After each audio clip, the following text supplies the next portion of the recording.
Hey, all you cool cats and kittens, it's your favorite history teacher back at you again with another historical video. And today I have internet. Anyways, thought I'd little plug that in, little poke. So today we are finishing up chapter 3. Finally, it's been so long. Yes, chapter 3. Lesson 5, the Segregated Gilded Age. Now, I'm going to preface this again, like I did last lecture. This one's going to be long, with a lot more writing.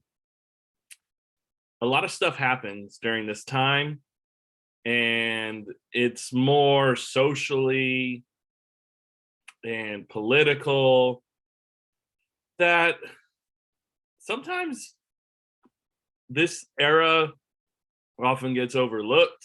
The presidents that come about during this time period are often, I believe they're often referred to as the forgettable presidents, because I mean, they didn't do much, right? So yeah, without some more doom and gloom, let's get on with taking notes. That was your warm up. Look at that, internet, and I have email.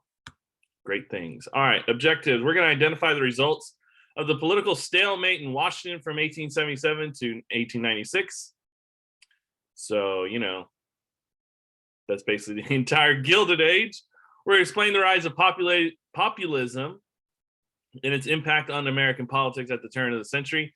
And we're going to describe the segregated society created in southern states in late 1800s. So, Democrats and Republicans were evenly divided from 1877 to 1896. Democrats had a majority edge in the House. Republicans held the Senate. Both parties had great voter turnout. It led to twice electing a president who lost the popular vote but won the Electoral College. This happened due to candidates winning closely in the popular vote but won all of the votes in the Electoral College. And these narrow victories then gave the candidates an Electoral College majority, regardless of the population vote count. Does your vote really matter? All right, stale spoils. The spoil system, the idea of patronage, that's what your book represents it as. If you think back to Andrew Jackson, and rewarding people who supported him, that politicians rewarding people who supported them with government jobs, that's the spoil system. So after the assassination of President Garfield, Washington needed some reforms politically. The spoil system prevented lawmakers from addressing the nation's issues and corrupted those who worked in the government. When Rutherford B. Hayes became president in 1877, the compromise of 1877 that ends, Reconstruction. He tried to end it. His actions were divided the Republican Party, the party of Lincoln, remember, the Republican Party, into three. You have the stalwarts who supported the spoil system. You have the half-breeds who backed some reform. And then you have just plain old reformers. Despite Hayes's efforts, no reforms were passed. Great guy. In the 1880 election, the Republicans nominated James Garfield, a half-breed, for president, and Chester A. Arthur, a stalwart, for president. Despite the feud over the spoil system, the Republicans won the election. A few months later, President Garfield would be assassinated by a man angry that he had not been rewarded with a public job from the spoil system. And Garfield was not of a person who supported the spoil system entirely, and so that man said, "I kill you." All right, civil service gets tested. The assassination will change public opinion. Congress will soon pass the Pendleton Act, which set up civil service system with appointments of candidates based on examinations showing that they are competent at doing their job. In 1884, Democrats nominated Grover Cleveland, the governor of New York, for president. Cleveland was a reformer with a reputation for honesty, and he was also anti-Tammany Hall. Republicans nominated James G. Blaine of Maine, former Speaker of the House, rumored to have accepted bribes.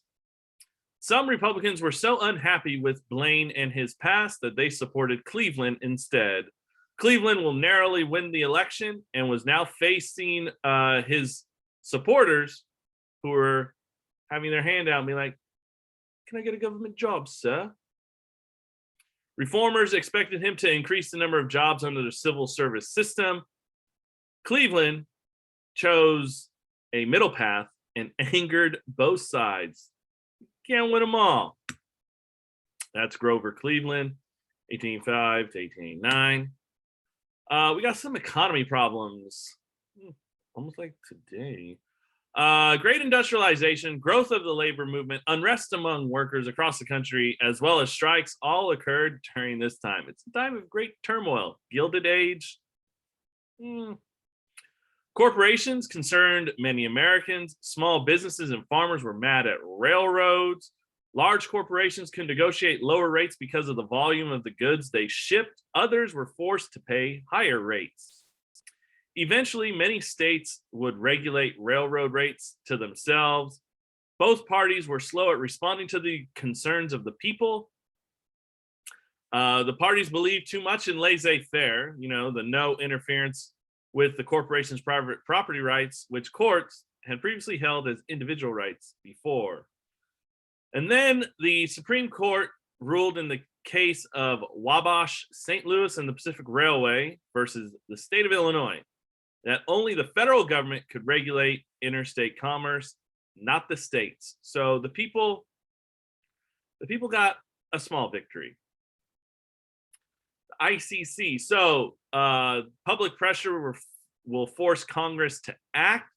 So in 1887, Cleveland, still president, Grover Cleveland, will sign the Interstate Commerce Act. It was the first federal law designed to regulate interstate commerce. This law limited railroad rates to what were, quote, reasonable and just.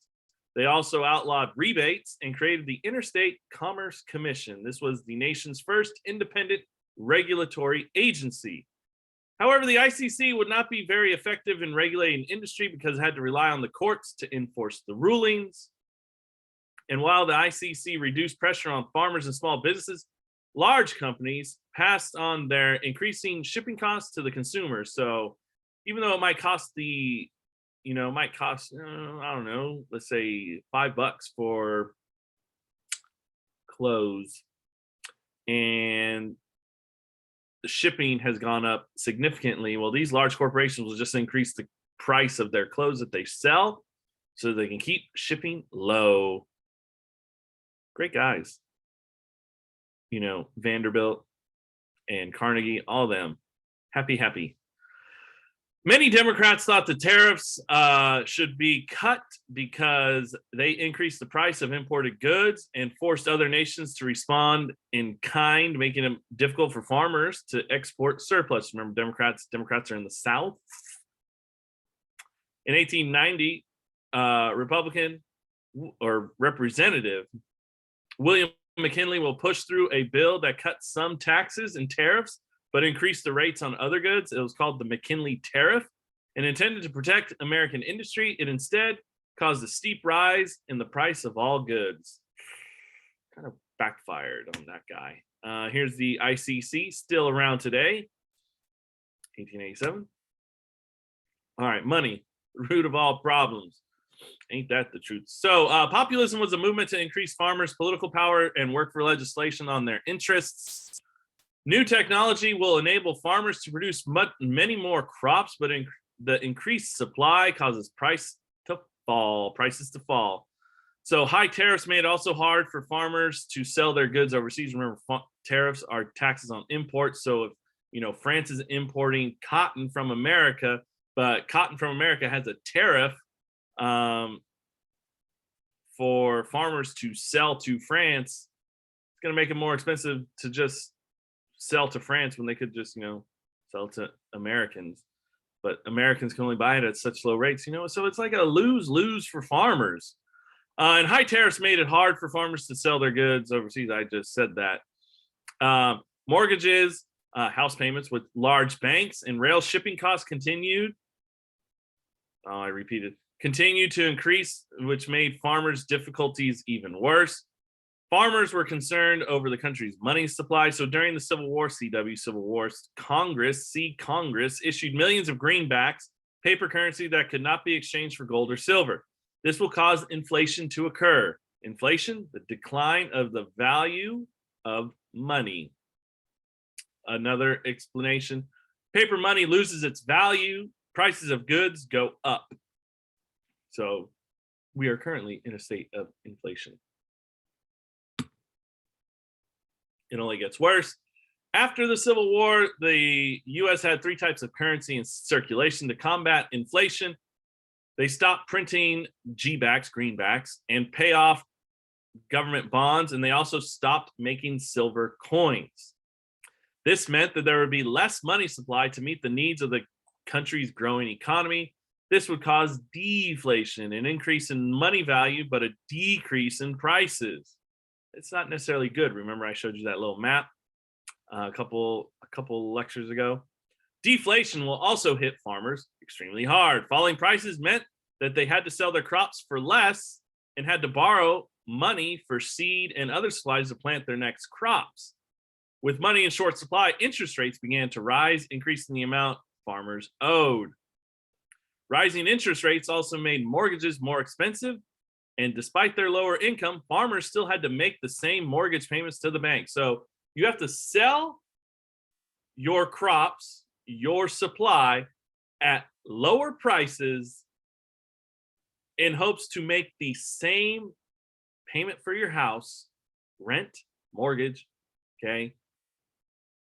And you have to sell so much of your supply at low prices, you're not going to gain any money back than what you previously had.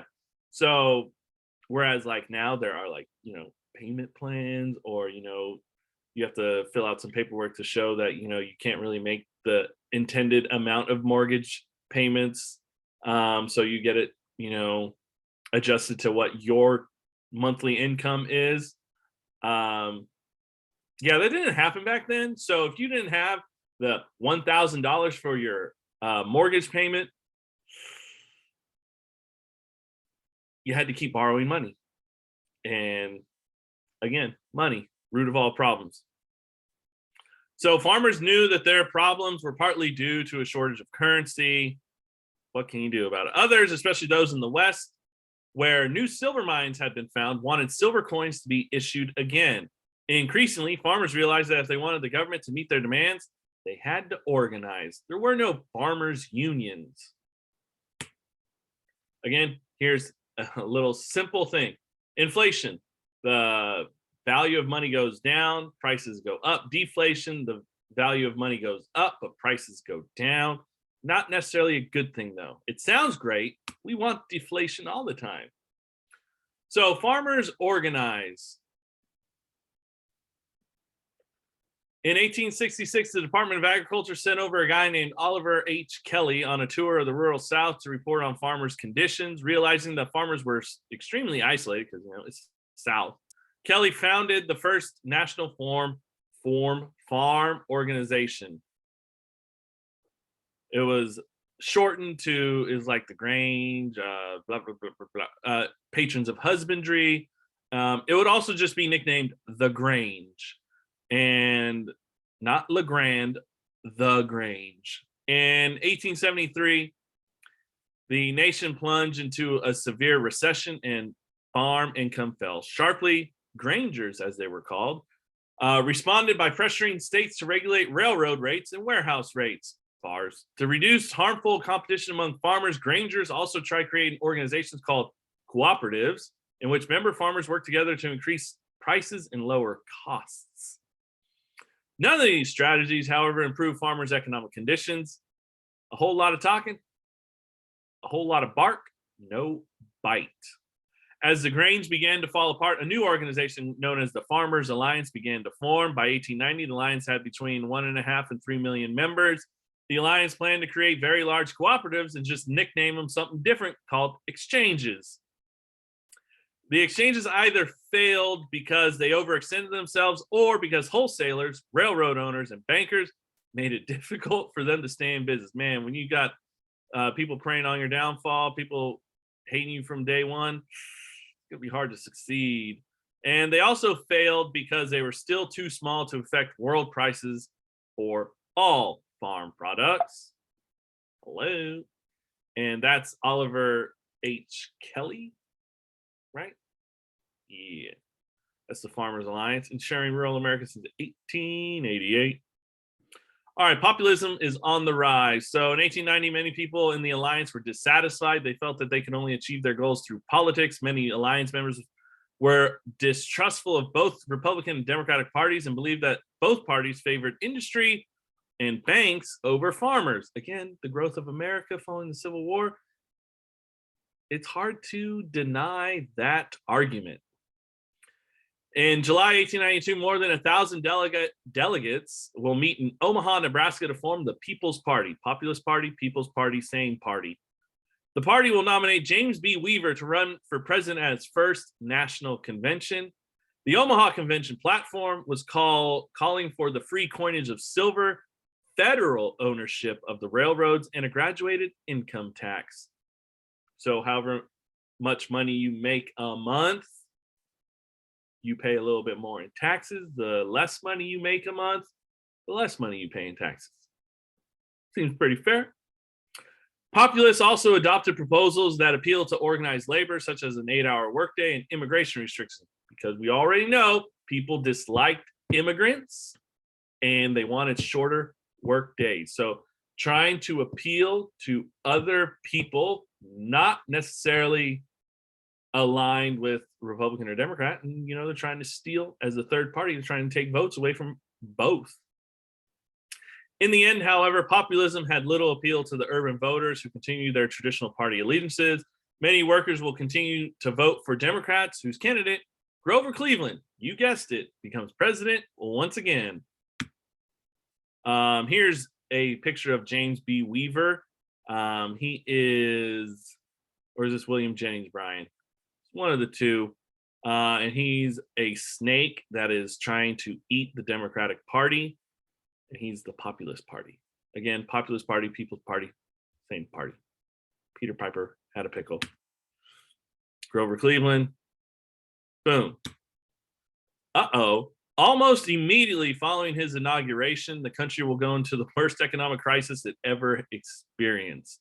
Philadelphia and Reading railroads will declare bankruptcy. Railroads expanded too quickly and now found it very difficult for them to repay their loans. Almost reminds me of the canal building frenzy you learned about it's not that big of a deal, but some correlation that people built too many canals in Europe and in England to where people just, when railroads were finally built, I don't know. I'm going off on a tangent. Anyways, railroads, too many railroads in existence, not enough money going around to pay off their loans. The stock market will crash. Banks close their doors. And by 1894, the economy was in a deep depression with about 18% of the population unemployed. So this crisis of 1893 created a big problem for the U.S. Treasury Department. Many American and European investors who owned U.S. government bonds began cashing in on their bonds for gold. And that's going to lead to the federal government's reserves to be at a dangerously low level. Cleveland believed that the country should use gold, not silver or greenbacks, as the basis of its currency, the gold standard. So the election in 1896, currency is the forefront of each party's platforms. Republicans wanted to support the gold standard. Democrats, however, wanted to support the silver standard, even though their president, G.C. Grover Cleveland, favored gold, though. When the People's Party endorsed silver, they hoped that pro-silver Democrats would join them. People's Party nominee William Jennings Bryan supported silver. However, that's going to fail in the end. Bryan will lead an energetic campaign traveling thousands of miles. He gave over 600 speeches in 14 days.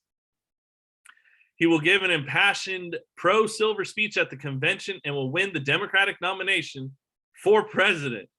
Even though he's as a third party, he wins the Democratic nomination. So populists trying to be a third party face a difficult choice. Do we support our guy, Bryan, and risk undermining everything they stand for? Or do they nominate another candidate and risk splitting the issue over silver again? Well, they chose to support Bryan. And if you know anything, we never had a president named William Jennings Bryan. So the result. Republicans will blame Cleveland's administration for the Depression and the promises he had made to workers, kind of almost like, how people disliked Herbert Hoover. Many employers warned that if Bryan won, businesses would fail, unemployment would rise, and wages would be cut. All that hoop-de-hoo, whoop-de-woo, nervousness, anxiety over nothing will cause the opponent to win. So William McKinley had moderate views on labor issues, and he tolerated other ethnic groups, which improved the party's image with urban workers and immigrants. McKinley will win decisively, 51% of the popular vote, and by 95 Electoral College votes. Shortly after the election of 1896, the People's Party declined. The populist goal of helping farmers with government intervention and regulating big business failed because they failed to appeal to the urban workers in the Northeast. Populist ideas continue to influence the political debate, however, in the years to come. Many populist ideas will be realized, including the 8-hour workday, restrictions on immigration, and a graduated income tax. Ironically, almost immediately following the election, the populist goal of increasing the money supply occurred following gold being discovered in the Klondike, Alaska, and from South Africa. And that's going to flood the world's economy full of gold. This gold rush poured millions of dollars in the nation's money supply without requiring a return to silver coins or paper currency. So mild inflation will set in, credit became easier to obtain, and farmers and workers were less distressed. So in 1900, the US will pass the Gold Standard Act, the gold-based currency. That's William McKinley. Love those eyebrows. Here's gold in the Klondike. I Googled that. Hello. All right, sharing is not caring. That's greatly known. So just so you know, life for African Americans after Reconstruction wasn't good. We've already talked about, the KKK and all that stuff. Most African Americans would be sharecroppers, basically landless farmers who would give their landlords a large portion of their crops as a payment for rent. And sharecropping will leave farmers in chronic debt. In the mid-1870s, a guy named Benjamin Pap Singleton became convinced that African Americans would never be given a chance to get ahead in the South. So he began urging African Americans to move west, especially to Kansas, and form their own independent communities. His ideas soon started a mass migration, as the papers called it, like an exodus, like the ancient Jews escaped from the Egyptian bondages in the Bible. So they called themselves the Exodusters. They will arrive in Kansas in the spring of 1879. Here's the cycle of poverty of a sharecropper. They provide land and seed in exchange. He promises the landowner half the crop. Sharecropper buys food and clothing on credit from the landowner's store. The sharecropper plants and harvests the crops. The sharecropper gives landowner crop to sell. Sharecropper will get half the earnings minus the cost of the purchases throughout the year. When settling up, landowner says the sharecropper owes more than he earned. To pay debt, sharecropper must promise landowner a greater share of next year's crop. And it's just a continuous cycle. That's Pap on the left, and these are Exodusters on the right. Disenfranchisement. Just so you know, disenfranchisement means taking away someone's rights. So the 15th Amendment prohibited states from denying citizens the right to vote based on, quote, race, color, or previous condition of servitude. The 15th Amendment, however, did not bar the governments from requiring citizens to be literate or own property in order to vote. So, using this loophole, Southern states started using these restrictions to make it harder for African Americans to vote. Mississippi will go a step further and require a poll tax when registering to vote, and also instituted a literacy test to read or understand their state constitution. Wow. Few African Americans born after the Civil War had been able to attend school, and those who had grown up under slavery were largely illiterate. Even those who knew how to read and write often failed the test because officials deliberately picked difficult passages for them to understand. The number of African American voters registered to vote drastically fell between 1890 and 1900. Although some election officials were less strict about applying the poll tax and literacy requirements to whites, a number of white voters fell significantly as well. So Louisiana then introduced the grandfather clause, which allowed any man to vote if he had an ancestry, that should be ancestor, my bad, who could vote in 1867. So if your father, your uncle, your cousin, your brother, I wouldn't say mother, okay, any male descendant, any ancestor, okay, if they could vote in 1867, you could use that as a reason for you to vote. Well, African Americans could vote in 1865, but did it really happen? Or they deliberately did 1867 because I believe the 15th Amendment wasn't passed until 1868. So this, however, will exempt many whites from voting restrictions, but it excludes African Americans, as we just know. So Jim Crow. African Americans in the North were often discriminated against, but segregation in the South was very different. Southern states passed laws that rigidly enforced discrimination known as Jim Crow laws. In 1883, the Supreme Court overturned the Civil Rights Act of 1875, which prohibited keeping people out of public places based on the basis of race. The Supreme Court stated that the 14th Amendment provided that, quote, no state could deny citizens equal protection of the law. Only state actions would be subject to the challenge, meaning private institutions, theaters, hotels, railroads could practice this. Encouraged by the ruling and the decline of congressional support for civil rights, Southern states will pass more Jim Crow laws that created a racial segregation in virtually all public places. Southern whites and African Americans could no longer ride together in the same railroad cars or even drink from the same water fountains. So here you got different bathrooms, different waiting rooms, and not just African Americans get discriminated against, but also Hispanics, Mexicans, Spanish. We serve whites only, no Spanish or Mexicans. Ooh, I feel like this is going to be a test question. Just saying. Okay, so Plessy versus Ferguson. In 1892, a guy named Homer Plessy challenged the Louisiana law that forced him to ride in separate car from whites. Now, Louisiana law at the time, they went so far deep into what constituted a person's race because, it was a large French heritage, that used to be owned by France, Louisiana, and a large African-American presence. So if you were, I want to say Homer Plessy was considered 7/16 black or white, one of the two. So he's, of mixed race. And Louisiana had it down to a science that they could determine how much of a race if you were African American or if you were just straight white. And Homer Plessy, being mixed, challenged the court.